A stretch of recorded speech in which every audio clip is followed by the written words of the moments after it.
Very good morning to all of you. आज से अपन class 10th की जो साइंस की जर्नी है वो स्टार्ट करने जा रहे हैं। और साइंस के सिलेबस का जो फर्स्ट चैप्टर है क्लास 10th में वो है chemical reaction and equation. Hindi में इसको बोलते हैं रासायनिक अभिक्रियाएं एवं समीकरण। तो अपन इसको स्टार्ट करने से पहले अपने को पता है कि अपन किसी भी चैप्टर को स्टार्ट करते हैं तो सबसे पहले अपन करते हैं क्या, उसके जो चैप्टर का नाम है उसको डिकोड करते हैं। तो पहले अपन इस चैप्टर के नाम को डिकोड करने जाते हैं। मैं थोड़ा सा आपको पीछे लेकर जाना चाहता हूँ।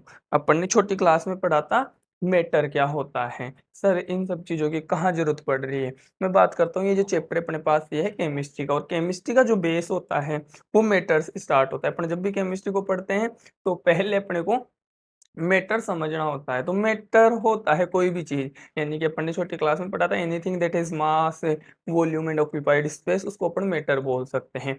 जितनी भी चीजें जिनके पास द्रव्यमान होता है, जिनका कुछ ना कुछ आयतन होता है, वो कुछ ना कुछ स्पेस ऑक्यूपाई करती हैं, उनको अपन क्या बोल देते हैं, मैटर बोल देते हैं। अब आते हैं अपने चैप्टर के नाम पर। चैप्टर का नाम है chemical reactions and equation. Sir ये केमिकल रिएक्शन क्या होता है, इक्वेशन भी अपन समझ लेंगे। इक्वेशन वो मैथ वाली नहीं होती यहाँ पे। अपन पहले समझते हैं कि केमिकल रिएक्शन क्या होता है। इससे पहले मैं बात करता हूँ किसी भी मैटर में, अभी अभी मैंने बताया मैटर क्या होता है। कोई भी चीज जो अपने को देखने को मिलती है वो मैटर है। इस यूनिवर्स में अगर कोई भी चीजें एग्जिस्ट करती है तो वो सब कुछ क्या है, मैटर है। जैसे मेरे पास मार्कर है, यहाँ पर एयर प्रेजेंट है, पानी की बोतल में पानी है, वो भी मैटर है, ये मार्कर भी मैटर है, मैं यहाँ पे खड़ा हूँ मैं भी मैटर हूँ, आप बैठे हो आप भी मैटर हो। जितनी भी इस यूनिवर्स में चीजें एग्जिस्ट करती वो सारी कुछ मैटर हैं। तो अब आते हैं अपने चैप्टर पर।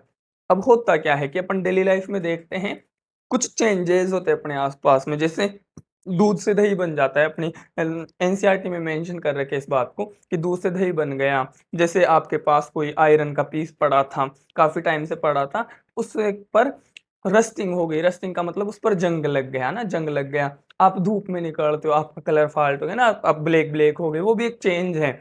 मतलब अपन पूरे दिन में है ना, पूरे दिन में अगर ऑब्जर्व करने बैठे तो काफी सारे चेंजेस देखते हैं ना, 10-15 चेंजेस तो अपन इजीली देख लेते हैं। जैसे सर मेरा पेज फट गया था, तो मेरा पेज खराब हो गया था, मैंने उसको टेयर करके फेंक दिया, ये भी एक चेंज है। तो काफी सारे चेंजेस अपन अपने आसपास होते देखते हैं। जैसे सुबह सुबह ब्रेकफास्ट बनता है ना, पराठे बनाए, आटा था एकदम सूखा सूखा, उससे गूंथ लिया आटे को ना, गूंथ कर उससे वो बोल टाइप बना लिया, फिर उसको पकाकर पराठे बना लिए। तो ये भी तो चेंज था ना, जो पाउडर जैसा था आटा, उसको पहले तो गूंथ कर गीला कर लिया अपन ने ना, सॉलिड बोल जैसा कर लिया फिर उस सॉलिड बोल को चपाती बना दिया। ये सारी कुछ चेंज है, शेप में भी चेंज हो सकता है। तो ये सारी कुछ क्या है, चेंज है। अब एक्चुअल में होता क्या है, चेंज को टू टाइप्स में क्लासिफाई कर लिया। और चेंज को किस बेसिस पे क्लासिफाई करा, उस मैटर की प्रॉपर्टी के बेसिस पर क्लासिफाई करा।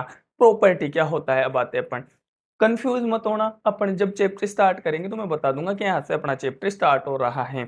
यहाँ पर अपन बेस बना रहे इस चैप्टर का। केमिकल रिएक्शन को समझने से पहले अपने को केमिकल प्रॉपर्टीज समझनी होंगी। कोई भी मैटर प्रॉपर्टीज क्या होती है, प्रॉपर्टीज को हिंदी में बोलते हैं गुणधर्म।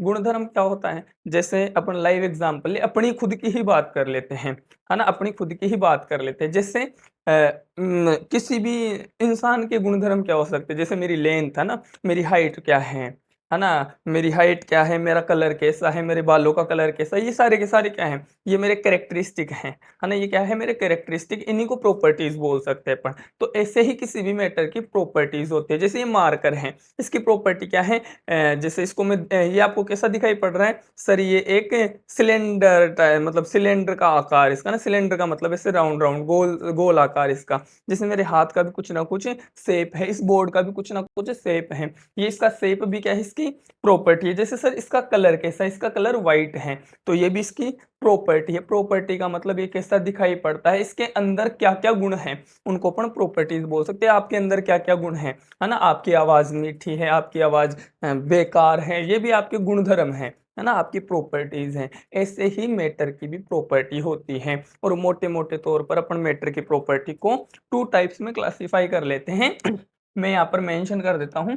एक होता है केमिकल प्रॉपर्टीज, एक होता है केमिकल प्रॉपर्टीज, और एक होता है फिजिकल प्रॉपर्टीज। फिजिकल प्रॉपर्टीज, ये आपके सिलेबस में है नहीं, लेकिन आपको पता होना जरूरी है। एंड आई होप कि ये आपने छोटी क्लासों में भी पढ़ा था, केमिकल प्रॉपर्टीज और केमिकल सॉरी फिजिकल प्रॉपर्टीज क्या होती है। केमिकल प्रॉपर्टीज, पहले फिजिकल प्रॉपर्टीज की बात करते हैं।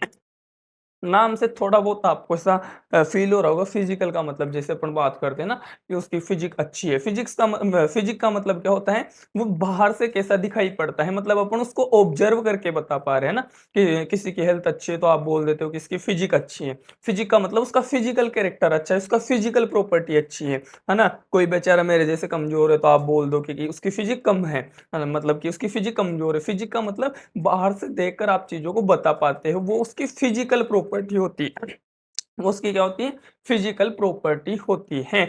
ऐसे ही मैटर की भी फिजिकल प्रॉपर्टीज क्या होती है, जिनको अपन इजीली ऑब्जर्व कर पाए, उनको अपन मेजर करके बता पाए। जैसे इस मार्कर की बात करते हैं, सर इसका क्या ब्लैक कलर है, मतलब ये जो ब्लैक कलर होना है, यानी कि किसी भी मैटर का अगर कलर की बात करें तो वो उसकी फिजिकल प्रॉपर्टी है। अगर मैं बात करूँ इसका मास, तो इसका मास भी सर इजीली अपन मेजर करके बता सकते हैं ना। कांटे पे रखा और मैंने बता दिया कि इसमें 5 ग्राम 10 ग्राम जो भी इसका मास है वो बता दिया मैंने। मतलब मास है ना, द्रव्यमान है, वो भी क्या है, उसकी फिजिकल प्रॉपर्टी है। इसकी शेप है ना, इसकी शेप कैसी है वो भी मैं इजीली बाहर से देख के बता सकता हूँ। बोर्ड की शेप कैसी है, सर स्क्वायर शेप का बोर्ड है, मतलब इसको भी मैंने बाहर से देखकर बता दिया।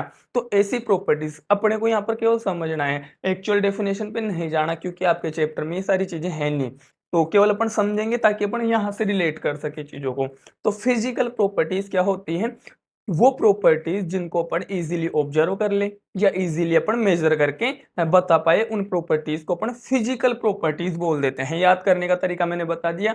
दिमाग में एक चीज याद रखूं कि फिजिक का मतलब अपन बाहर से बात करते हैं, है ना। अब जैसे कोई की बॉडी शानदार है ना, एकदम हट्टा कट्टा आदमी है, बाहर से दिखाई पड़ने में आपको वो हट्टा कट्टा दिखाई पड़ रहा है, लेकिन उसके अंदर कुछ बीमारी है ना, उसके टीबी हो रखी है या कोई और बीमारी हो रखी है, तो आप अंदर की चीज थोड़ा ना बता सकते हो। नहीं सर, हमें अंदर की चीज ऑब्जर्व नहीं करी गई, हम उसको टेस्ट करके बता सकते थे अंदर की चीजों को। तो फिजिक का मतलब बाहर से देखकर हम जो जो चीजें बता सकते हैं, बाहर से ऑब्जर्व करके जो जो चीजें बता सकते हैं, वो फिजिकल प्रॉपर्टीज होती हैं। जैसे मैं बोलूं मास, है ना, ये याद होना चाहिए, मास, कलर, वॉल्यूम, ये सारी क्या है, एटसेट्रा, काफी सारी और भी हो सकती हैं। ये सारे के सारे क्या हैं, किसी भी मैटर की फिजिकल प्रॉपर्टीज। अब आते हैं केमिकल प्रॉपर्टीज पर। तो यहां से अपन समझना शुरू करेंगे। अपने को केमिकल प्रॉपर्टीज समझ आएगी तो अपने को केमिकल रिएक्शन भी समझ आएगी। केमिकल प्रॉपर्टीज क्या होती है, ऐसी प्रॉपर्टीज, किसी भी मैटर की ऐसी प्रॉपर्टीज जिनको हम बाहर से ऑब्जर्व करके या इजीली मेजर करके ना बता सके, उनको अपन क्या बोल देते हैं, किसी भी मैटर की प्रॉपर्टी के केमिकल प्रॉपर्टी बोल सकते हैं। जैसे मैं बात करूं, एग्जांपल लेते हैं अपन इस चीज के लिए, यानी कि ऐसी प्रॉपर्टी जिनको बाहर से देखकर नहीं बता पा रहे, पर उनको बताने के लिए हमें कुछ ना कुछ उनके साथ रिएक्शंस करवाने पड़ेंगे, तब जाकर मेरे को पता चलेगा कि ये इसकी प्रॉपर्टी। जैसे बर्निंग है ना, बर्निंग होता है जलना, ये प्रॉपर्टीज है बेटा, मास, कलर, वॉल्यूम, ये क्या है, प्रॉपर्टीज हैं। इनको मैं इजीली ऑब्जर्व या मेजर करके बता सकता हूं, ये इनकी फिजिकल प्रॉपर्टीज हैं। जैसे इस बोर्ड को आप देखते ही बता सकते हो कि सर इसका कलर व्हाइट है, इसका शेप कैसा है ना। ये सारी चीजें, मास की बात करें तो आप इजीली इसको मेजर करके बता सकते हो। तो ये इस बोर्ड के लिए क्या है, फिजिकल प्रॉपर्टीज हैं। 1 मिनट के लिए सब भूल जाओ कि आप, है ना, 5,000 साल पहले चलते, जब तक कि वो आग की खोज नहीं हुई थी ना, वो चिंगारी से पत्थर रगड़ के अभी तक आग नहीं बनाई, ऐसा समझ लो लोगों ने। वहां पर जाकर आप अज्यूम करो कि मैं आपसे पूछूं कि ये बर्न होगा कि नहीं होगा, है ना। आपको एक कागज दे दूं या आपको एक वुडन स्टिक दे दूं और आपसे पूछूं, ना, लकड़ी का टुकड़ा देके आपसे पूछूं कि इसका कलर कैसा है, बता दोगे कि सर ये वुडन कलर है ना, ब्राउन बता सकते हो, वुडन बता सकते हो। मैं पूछूं इसकी शेप कैसी है, तो वो जिसकी शेप जैसी होगी आप बता सकते हो बाहर से देखकर। लेकिन आपको अब तक आग के बारे में ही नहीं पता ना, अज्यूम करो कि आपको आग के बारे में ही नहीं पता। अपन काफी पुराने जमाने में चल गए ना, आदम के जमाने में चले गए, वहां पे मुझे आग का कॉन्सेप्ट ही नहीं पता था, और मैं आपसे पूछूं कि ये बर्न होगा कि नहीं होगा, तो आप नहीं बता पाओगे ना, आपको पता ही नहीं है। फिर एक अननोन कंपाउंड, ये एक अननोन मैटर आपके सामने रख दूं और मैं आपसे पूछूं कि ये जलेगा या नहीं जलेगा, तो क्या आप देखने मात्र से बता सकते हो? नहीं सर, ये तो नॉट पॉसिबल है कि हम बता ही नहीं सकते ना। केवल देखकर हम नहीं बता पा रहे, मतलब उसको बताने के लिए जलाकर देखना पड़ रहा है, मतलब उसको रिएक्शन करवा के देखनी पड़ रही है। वो प्रॉपर्टीज हमें पता करने के लिए उसको रिएक्शन के थ्रू जाना पड़ रहा है। तो ऐसी प्रॉपर्टीज जिनको बताने के लिए, जिनको आइडेंटिफाई करने के लिए हमें रिएक्शंस करवाने पड़ते हैं, उन इसको अपन केमिकल प्रॉपर्टीज बोल देते हैं। जैसे जलना एक प्रॉपर्टी है किसी भी चीज की, जो बर्निंग कैपेसिटी है वो क्या है, उसकी प्रॉपर्टी है, और उस प्रॉपर्टी को बताने के लिए उसको जलाकर देखना पड़ेगा। मान लो कि ये आपको दिखाई पड़ रहा है व्हाइट कलर का, ये भी तो हो सकता है कि मैं कोई आयरन का रोड ले लूं और उसके चारों तरफ व्हाइट कलर कर दूं, तो आप केवल इसको देखकर तो नहीं बता सकते। मैंने हाथ में पकड़ रखा है, आपको हाथ में भी नहीं लिया, तो आप केवल देखकर नहीं बता सकते कि ये जलेगा कि नहीं जलेगा। मान लो ये वो है, लोहे का है, लोहे की रोड है जिसके चारों तरफ मैंने व्हाइट पेंट कर दिया। आपको लग रहा है कि सर ये तो प्लास्टिक का जल जाएगा, लेकिन मैं आपको थमाऊंगी जला के दिखाऊं, तो आप नहीं जला पाओगे। क्यों? क्योंकि ये आयरन का है। तो मतलब उस चीज को अगर मुझे रिएक्शन के थ्रू गुजार कर देखना पड़ रहा है, उस प्रॉपर्टीज को पता करने के लिए मुझे रिएक्शन के थ्रू जाना पड़ रहा है, तो उनको मैं केमिकल प्रॉपर्टीज बोल देता हूं। आई होप यहां तक समझ आया होगा। अगर नहीं समझ आया तो अभी समझ आएगा जब अपन चैप्टर स्टार्ट करेंगे।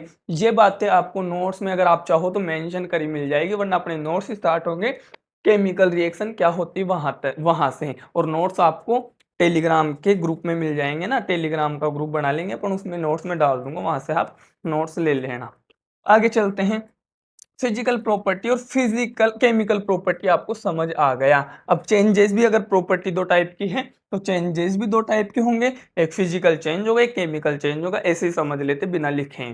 फिजिकल चेंज का मतलब किसी भी मैटर के फिजिकल प्रॉपर्टीज में अगर चेंज कर देते हैं तो उनको अपन फिजिकल चेंजेस बोल देंगे। और केमिकल चेंजेस का मतलब उनकी अगर केमिकल प्रॉपर्टीज चेंज कर देंगे तो उसका मतलब होगा कि इसमें केमिकल चेंज हो गया। अब सर यहाँ पर चेंज का मतलब, चेंज पढ़ाने की जरूरत क्या पड़ी कि चेंजेस का मतलब क्या होता है? एक्चुअल में रिएक्शन का मतलब ही चेंज होता है। रिएक्शन का मतलब क्या होता है?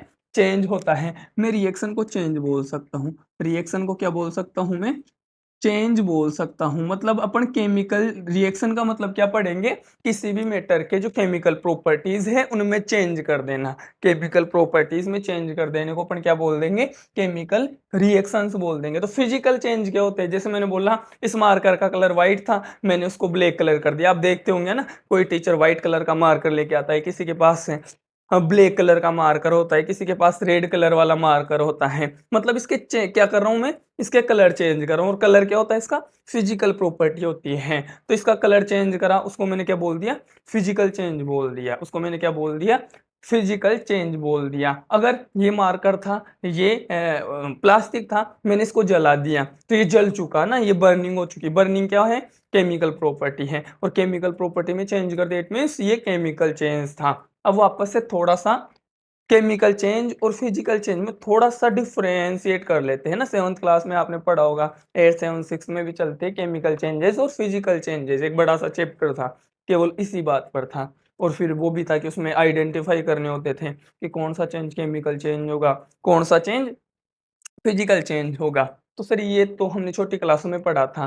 तो मैं बताता हूँ आपको, तरीके बताता हूँ ना, छोटी क्लासों में पढ़ा भी था और उन्हीं को रिवाइव कर लेते हैं अपन कि केमिकल चेंज और फिजिकल चेंज को पहचान कैसे करें, है ना, कि ये केमिकल चेंज है या फिजिकल चेंज है, इसकी पहचान कैसे करें। तो 3 4 की पॉइंट्स आपको याद रखने हैं। मैं एक टेबुलर फॉर्म में बता दे रहा हूँ, ये भी आपको नहीं लिखने। केमिकल चेंज, और इधर मैं लिख दे रहा हूँ फिजिकल चेंज, इधर मैं लिख दे रहा हूँ फिजिकल चेंज। केमिकल चेंज और फिजिकल चेंज डिफरेंस क्या है? छोटी छोटी बातें याद रखनी है आपको, 2 3 छोटी छोटी बातें याद रखनी है। केमिकल चेंज में क्या होता है? पहली बात तो ये इसमें पूरा कंपोजिशन चेंज हो जाता है। कंपोजिशन क्या होता है इसकी बात आप अभी करेंगे अपन थोड़ी सी ना। कंपोजिशन का मतलब सिंपल से समझ लो कि जैसे मैं बोलूँ पानी है, पानी है, H2O से मिलकर बना है, इसमें हाइड्रोजन है, ऑक्सीजन है, कार्बन डाइऑक्साइड में कार्बन है, ऑक्सीजन है ना, NO2 में नाइट्रोजन है, ऑक्सीजन है, HCl में हाइड्रोजन है, क्लोरीन है। ये क्या है? इनके केमिकल कंपोजिशन है। ये क्या है? इनके केमिकल कंपोजिशन है। तो पहली बात तो जब भी केमिकल चेंज होगा, जब भी केमिकल चेंज होगा तो इनका कंपोजिशन क्या हो जाएगा बेटा?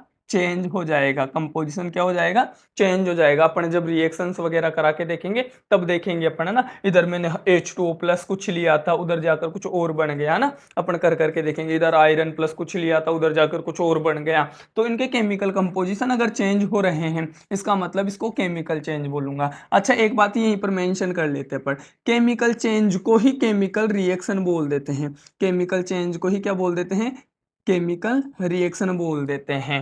तो केमिकल चेंज और केमिकल रिएक्शन एक ही बात है। फिजिकल चेंज और फिजिकल रिएक्शन ऐसे अप्रोप्रिएट अपन बोलते नहीं, लेकिन बोल सकते हैं, ऐसा कुछ नहीं है। तो चेंज का मतलब ही रिएक्शन होता है। तो यहाँ पर अगर मैं केमिकल चेंज की बात कर रहा हूँ, इट मीन्स ये केमिकल रिएक्शन के लिए भी गोल्डन पॉइंट्स हैं। तो बात कर लेते हैं इनके बीच का डिफरेंस क्या होता है ना। अपन पहले इनके डिफरेंस की बात कर लेते हैं। तो केमिकल जो चेंज या केमिकल जो रिएक्शन होता है, इसमें एक्चुअल में क्या होता है, पहली बात तो उसका कंपोजिशन ही चेंज हो जाएगा, है ना। पहले कुछ और था केमिकल कंपोजिशन, बाद में कुछ और हो गया। केमिकल कंपोजिशन का मतलब होता है उस मैटर में कौन कौन से एलिमेंट्स इन्वॉल्व है। जैसे पानी की भी बात करी ना अपन ने, पानी वैसे तो देखते कि सर पानी लिक्विड जैसा हमें दिखाई पड़ता है, लेकिन ये तो जनरल सी बात होगी। अपन स्टैंडर्ड लेवल पर चलेंगे ना, 10th क्लास में अपन तो और स्टैंडर्ड लेवल पर चलेंगे तो उसके केमिकल कंपोजिशन की भी बात करते चलते हैं। तो सर हमें वाटर ऐसा पढ़ाया जाता है कि ये वाटर का मॉलिक्यूल है। हमें सर शुगर C6H12O6 ये पढ़ाई जाती है, ये शुगर का मॉलिक्यूल है। कार्बन डाइऑक्साइड का मॉलिक्यूल ये है ना। और भी काफी सारी चीजें हैं, उनके मॉलिक्यूल्स होते हैं। तो ये इनके मॉलिक्यूल्स होते हैं। तो अगर इनके इस कंपोजिशन में चेंज हो जाए, है ना, इनके इस कंपोजिशन में चेंज हो जाए, जैसे याद करो फोटोसिंथेसिस को, क्या हो रहा था फोटोसिंथेसिस में, sir carbon dioxide plus water, है ना, कार्बन डाइऑक्साइड प्लस वाटर मिलकर क्या बना दे रहे थे, C6H12O6 बना दे रहे थे। देखो इधर कार्बन डाइऑक्साइड और वाटर लिया था, इधर क्या बन गया, शुगर बन गया। ऐसा ही कुछ हुआ था फोटोसिंथेसिस में। हाँ मुझे पता है ये बैलेंस नहीं है ना, काफी सारी चीजें और भी एड ऑन होती है सर, पूरा अप्रोप्रिएट था। मैंने मेन मेन चीजें ली है ना, मेन चीजें ली है मैंने। क्या क्या रिएक्ट करते, कार्बन डाइऑक्साइड से वाटर रिएक्ट करता है और क्या बन जाता है, शुगर बन जाता है। और वाटर भी बनता है, इधर सनलाइट भी आती है ना, क्लोरोफिल वगैरह वो सारी आपने पढ़ रखी है। मेरा मकसद यहाँ पर है केवल ये कि आपको पता रहे कि कंपोजिशन चेंज हो जाता है जब भी केमिकल रिएक्शन होती है। तो दूसरे हाथ पर इसका अपोजिट हो जाएगा, इसमें कोई कंपोजिशन चेंज नहीं होगा। कंपोजिशन इसका केमिकल कंपोजिशन चेंज नहीं होगा, केमिकल कंपोजिशन चेंज नहीं होगा। जैसे मैं बोलूं, मैंने पानी था, है ना, मैंने पानी को गैस में बदल दिया ना, पानी को गैस में बदल दिया। तो अभी सॉरी, पानी को मैंने वो कर दिया, सॉलिड में कन्वर्ट कर दिया, आइस क्यूब बना दिए। तो अभी तो उसका केमिकल कंपोजिशन H2O ही रहेगा ना। जब वो लिक्विड फॉर्म में था तब भी H2O था, जब मैंने उसको आइस में बदल दिया तब भी वो क्या है, H2O है। मतलब क्या है कि उसमें केमिकल जो कंपोजिशन है वो चेंज नहीं हुआ। जैसे ये बोर्ड है ना, ये बोर्ड है, इस पर मैंने कोई और पेंट कर दिया, इस पर कोई और पेंट कर दिया, इसका कलर चेंज हुआ है, तब भी तो ये बोर्ड ही रहेगा ना। ऐसा थोड़ा ना कि सर इस बोर्ड को मैंने अगर कलर कर दिया तो ये तो अब कुछ और बन गया, ऐसा तो हो नहीं सकता। मतलब मैंने क्या करा है, केमिकल सॉरी फिजिकल प्रॉपर्टी में चेंज करा है, इसका कलर चेंज करा है। और वो चेंज कैसा है, फिजिकल चेंज है। और फिजिकल चेंज में कभी भी कंपोजिशन चेंज नहीं होता, है ना। कंपोजिशन वही रहेगा, कंपोजिशन का मतलब इसके मॉलिक्यूल्स वही रहेंगे। पहले भी ये बोर्ड था, कलर करने के बाद भी बोर्ड, इसका ग्रीन साइड ले लेता मैं तो भी तो बोर्ड ही है ना। मतलब कंपोजिशन इनका चेंज नहीं होता। लेकिन अज्यूम करो कि ये वुडन का है, मैंने इसको जला दिया, और हमें पता है कि सर बर्निंग तो क्या होता है, बर्निंग तो केमिकल चेंज होता है ना, बर्निंग क्या होता है, केमिकल चेंज होता है। तो मैंने इसको जला दिया, तो पहले तो सर ये बोर्ड था, अब ये ऐश बन गया ना, राख बन गया। ये क्या बन गया, राख बन गया। जैसे एक अज्यूम करो मेरे पास एक पेज है, मैं आपको दिखाता हूँ ना, मेरे पास एक पेज है, ये पेज है ना। इस पेज को मैंने थोड़ा सा टीयर कर लिया, इस पेज को मैंने क्या कर लिया, थोड़ा सा टीयर कर लिया। फाड़ने के बाद भी ये क्या बच रहा है, पेज ही तो बच रहा है। इसको पेज ही तो बोलेंगे, और कुछ तो बोल नहीं सकते, इसको पेज ही बोलेंगे। लेकिन अज्यूम करो मैं जला कर नहीं दिखा सकता, नीचे काफी सारे बुक्स वगैरह है क्या, तो वो जल जाएंगे। तो अगर इसको जला देंगे अपन, अगर इसको मैं बर्न कर दूं तो इसका कंपोजिशन चेंज हो गया। अभी तो ये पेपर है, इसको टीयर करने के बाद भी ये पेज ही है, पेपर ही है ना। कितना भी टीयर कर लो अभी भी आप इसको पेपर ही बोलोगे। लेकिन अगर मैं इसको जला दूं, जलाने के बाद ये ऐश हो जाएगा, जलाने के बाद क्या हो जाएगा, ये राख बन जाएगा, तब सर मैं इसको पेपर नहीं बोल पाऊंगा। मतलब फाड़ना क्या होता है, टीयर करना क्या होता है, फिजिकल चेंज होता है। और बर्निंग करना, अगर इसको जला दूंगा मैं तो ये क्या हो जाएगा, केमिकल चेंज हो जाएगा। मतलब क्या है सर, मतलब क्या है कि इसके कंपोजिशन में चेंज तब होगा जब इसके साथ केमिकल रिएक्शन कराई जाएगी। फिजिकल रिएक्शन कितने ही करा लूँ मैं, फिजिकल चेंजेस कितने ही करा लूँ, इसको फाड़े जाऊँ पेपर का पेपर ही रहेगा, मतलब कि कंपोजिशन चेंज नहीं होगा। अब फिर दूसरा एक और पॉइंट ये अपने को यही समझ आ गया होगा, अगर नहीं समझ आया तो अभी समझ लेते हैं। जब जब केमिकल चेंज होगा, जब जब केमिकल चेंज होगा तो क्या होगा कि सर इसका जो ये जो चेंज है ये एक तो इरिवर्सिबल होते हैं मोस्ट ऑफ द टाइम, है ना, मोस्ट ऑफ द टाइम क्या होते हैं, इरिवर्सिबल होते हैं, इरिवर्सिबल होते हैं। सर इसका मतलब क्या होता है, ये रिवर्सिबल होते हैं, अभी बताता हूँ। रिवर्सिबल होते हैं, इरिवर्सिबल का मतलब होता है इनको वापस से नहीं ला सकते, इनको वापस से वही कंपाउंड नहीं ला सकते। इर का मतलब, इरिवर्सिबल का मतलब होता है बेग नहीं आ सकते ना, बेग नहीं आ सकते। जैसे मैंने बोला, मैंने एक बारी क्या कर लिया, पेज को बर्न कर दिया ना, पेज को बर्न कर दिया, अब वो क्या बन गया, ऐश बन गया। वो क्या बन गया, जैसे ये पेज था इसको मैंने बर्न कर दिया, जला दिया, अब ये क्या बन गया, ऐश बन गया। अब मैं आपसे बोलूं कि इस राख से जो ऐश बना है, ऐश का मतलब राख बना है, क्या आप इस राख से वापस से पेज बना सकते हो क्या? नहीं सर, ये तो पॉसिबल ही नहीं है। मतलब ये मोस्ट ऑफ द टाइम में, हमेशा की बात नहीं कर रहा, कुछ केसेस में रिवर्सिबल हो सकता है, लेकिन ये मोस्ट ऑफ द टाइम क्या रहता है, इरिवर्सिबल होता है। जैसे मैंने पेज को जला दिया और पेज राख बन गया, अब क्या इस राख से वापस से पेज बना सकते हो क्या? सर नहीं बना सकते, तो इसी को इरिवर्सिबल बोलते हैं। इर का मतलब नहीं कर सकते, रिवर्सिबल का मतलब क्या होता है, पीछे नहीं ले जा सकते वापस से, जो चीज एक बारी बन गई वो बन गई, अब वापस से इसको पीछे नहीं ले जा सकते। रिवर्सिबल का मतलब कि सर एक बारी मैंने बना लिया तो वापस से उसको असली कंपाउंड में ला सकता हूँ, मतलब जो पहले था उसमें ला सकता हूँ। जैसे वोटर था लिक्विड फॉर्म में, वोटर था लिक्विड फॉर्म में, वाटर लिक्विड फॉर्म में था, इसको मैंने सॉलिड यानी कि आइस क्यूब में बदल लिया ना, आइस क्यूब में बदल लिया, तो सर आइस क्यूब को तो वापस से हम मेल्ट कर लेंगे, तो वापस से क्या बन जाएगा, ये वाटर बन जाएगा। मतलब क्या है कि जो फिजिकल चेंजेस होते हैं वो रिवर्सिबल होते हैं, ये एक बारी चेंज करने के बाद वापस से इनको पहले वाला कंपाउंड बना सकते हैं, जो पहले कंपाउंड था या पहले जो मैटर था या जो पहले स्टेट थी वो मैं बना सकता हूँ। जैसे, लेकिन ये हमेशा नहीं होते ना, नॉट ऑलवेज। मैं यहाँ पर एक चीज और मेंशन कर दे रहा हूँ, नॉट ऑलवेज, हमेशा ये भी रिवर्सिबल नहीं होते। कोई एक केस बताऊं, जैसे अभी अभी अपन ने देखा था, पेज को मैंने टीयर कर दिया था, तो क्या आप पेज को वापस से एज इट इज वैसे बना सकते हो? नहीं सर, ये तो पॉसिबल नहीं है। मतलब ये मोस्ट ऑफ द केसेस में रिवर्सिबल होते हैं, लेकिन ऑलवेज के लिए ये गलत बात हो जाएगी। मतलब ये रिवर्सिबल हो सकते हैं और ये इरिवर्सिबल होते हैं मोस्ट ऑफ द टाइम। ये कैसे होते हैं, रिवर्सिबल होते हैं, एक बार चेंज हो गया तो वापस से वही चीज अपन नहीं बना सकते। तो यहीं से एक और पॉइंट निकल के आ रहा है इन्हीं बात से, है ना। ये 4 बार मैंने रिपीट भी कर दी, ये वाली बात जो नेक्स्ट पॉइंट अब मैं लिखने जा रहा हूँ वो बात मैंने 4 बार रिपीट भी कर दी। सर कौन सी बात? मैंने बोला इरिवर्सिबल है, पेज से ऐश बन गई, अब ऐश से मैं कभी भी पेज नहीं बना सकता, इस राख से, ये जो राख बनी है इससे मैं कभी भी पेज नहीं बना सकता। क्या मैं इसको परमानेंट चेंज बोल सकता हूँ? इसका मतलब, है ना, यहीं से बात निकल के आ रही नहीं, तो क्या मैं इसको परमानेंट चेंज बोल सकता हूँ? हाँ सर, ये तो परमानेंट चेंज है, जब भी पेज को जलाया और राख बन गई, अब राख से वापस से पेज नहीं बन पा रहा, इसका मतलब ये तो परमानेंट चेंज है। तो क्या इसको टेम्परेरी बोल सकता हूँ? ये मोस्ट ऑफ द केसेस में कैसा होगा, टेम्परेरी, है ना, टेम्परेरी होगा।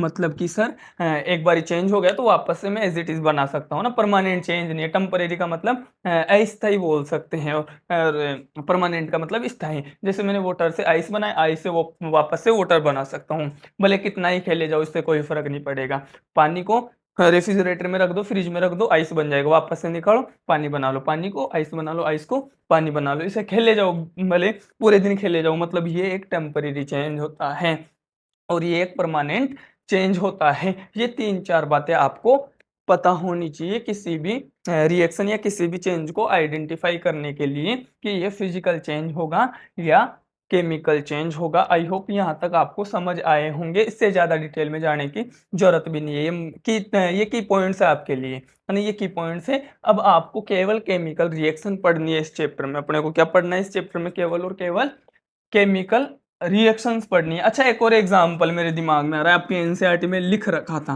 केमिकल चेंज का, तो वो भी मैं यहाँ पे डिलीवर कर देता हूँ। जैसे अभी फिजिकल चेंज का भी करेंगे ऐसा ही कुछ। जैसे मैंने बोला आपने किसी चीज पर पेंट करके कलर कर दिया, तो वापस से आप कलर हटा सकते हो। मतलब कलर को जैसे ये व्हाइट था, इस पर कुछ कलर करके मैंने इसको ब्लैक कर दिया, वापस से इस कलर को डिटेन कर दूं, हटा दूं, तो ये वापस से व्हाइट हो जाएगा। मतलब कलर क्या था, फिजिकल प्रॉपर्टी थी, कलर दूसरा कर दिया मतलब फिजिकल चेंज करा, और फिजिकल चेंज तो क्या होते हैं, रिवर्सिबल होते हैं। ये तो टेम्परेरी होते हैं, इनको तो वापस से एज इट इज ला सकते हैं। मतलब ये मैंने समझ लिया कि फिजिकल चेंज क्या होते हैं, रिवर्सिबल होते हैं और टेम्परेरी होते हैं।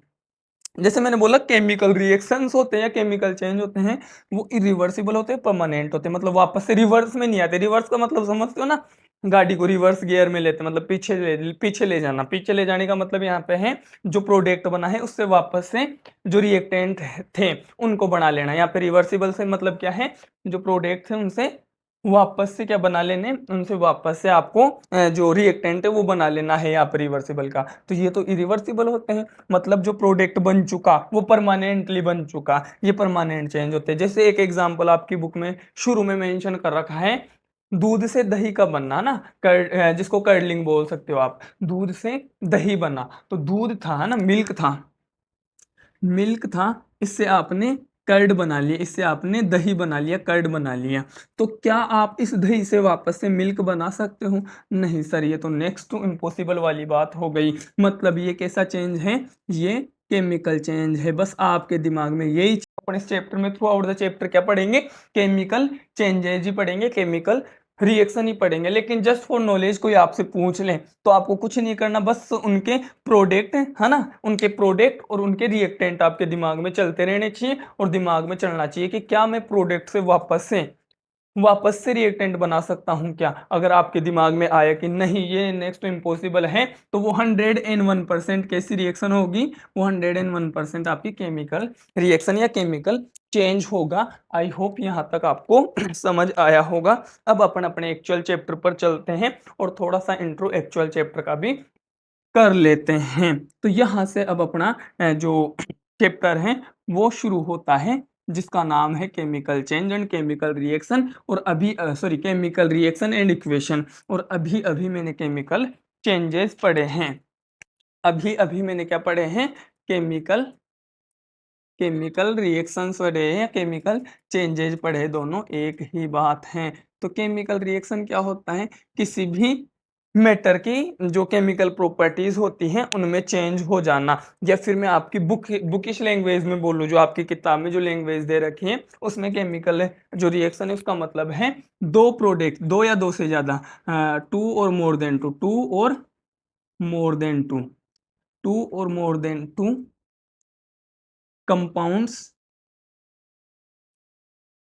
combine to form combine to form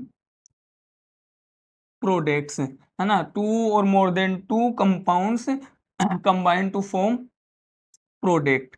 या फिर इसको ऐसा भी बोल सकते हैं, ऐसा कोई ये ऑलवेज सही नहीं होगा ना, ऐसा बोल सकते हैं कि अपन एक ही रिएक्टेंट था वो टूट कर दो से ज्यादा प्रोडक्ट भी बना सकता है। मतलब क्या होता है एक्चुअल में, रिएक्टेंट होते हैं वो रिएक्शन करते हैं और एंड में क्या बनता है, प्रोडक्ट बनता है, एंड में क्या बनता है, प्रोडक्ट बनता है।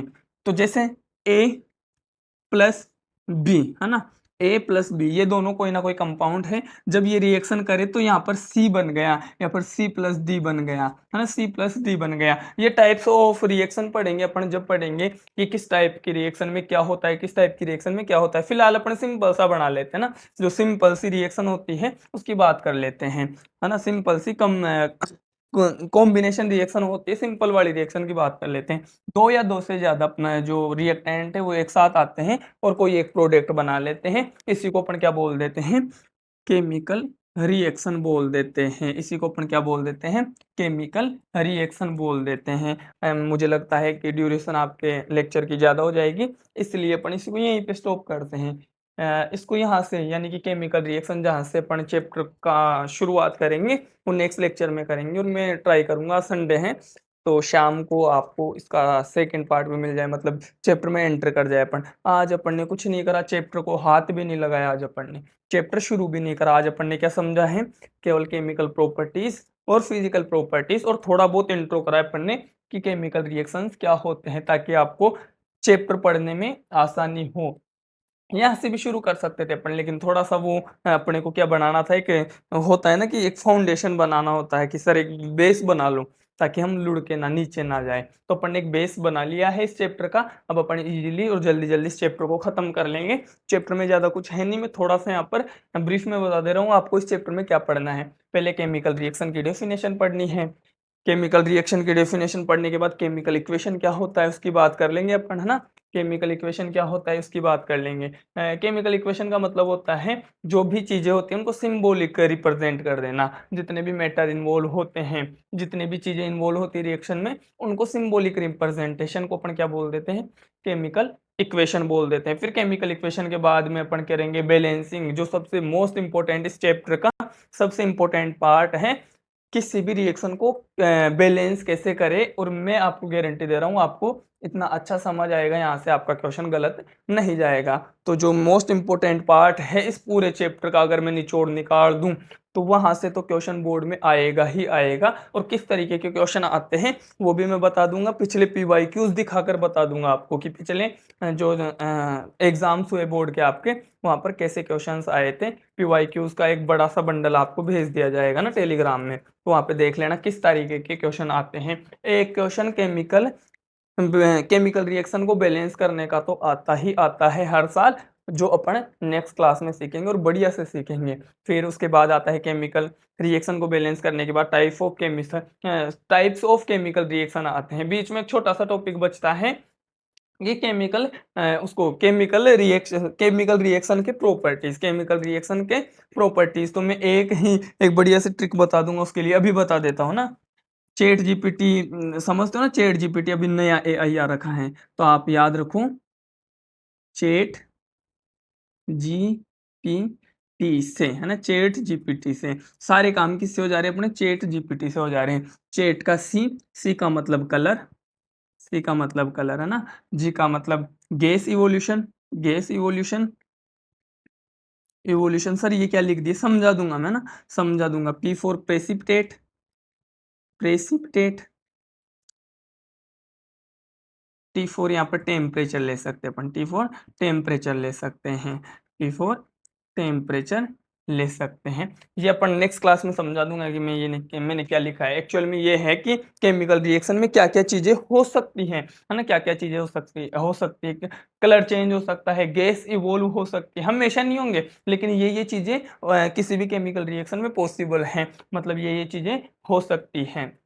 कलर चेंज हो सकता है, गैस इवॉल्व हो सकती हैं, प्रेसिपिटेट बन सकता है। प्रेसिपिटेट क्या होता है इसकी भी बात करेंगे अपन। टेम्परेचर चेंज हो सकता है, इसकी भी अपन बात करेंगे नेक्स्ट क्लास में। तो ये छोटे छोटे टॉपिक है, छोटा सा टॉपिक है 5 मिनट का, कि केमिकल रिएक्शन की प्रॉपर्टीज क्या होती है, केमिकल रिएक्शन की कैरेक्टरिस्टिक, सॉरी प्रॉपर्टी नहीं बोलेंगे, कैरेक्टरिस्टिक। अपन केमिकल रिएक्शन में क्या क्या चीजें देख सकते हैं, केमिकल रिएक्शन जब करवाते हैं तो क्या क्या चीजें वहां पर पॉसिबल हैं, तो उनको अपन कैरेक्टरिस्टिक बोल सकते हैं। इससे ट्रिक से अपन याद रख लेंगे कि कौन कौन से कैरेक्टरिस्टिक जो है केमिकल चेंज में, केमिकल रिएक्शन में अपने को देखने को मिलते हैं। उसके बाद टाइप्स ऑफ केमिकल रिएक्शन, और अपना चैप्टर खत्म। मतलब कि मुश्किल से 5-6 दिन का चैप्टर अगर ढंग से करेंगे अपन तो, है ना? विद प्रैक्टिस कर लेंगे इसको 5-6 दिन में तो आराम से, विद क्वालिटी, है ना? एक सप्ते में तो विद क्वालिटी कर लेंगे। Next class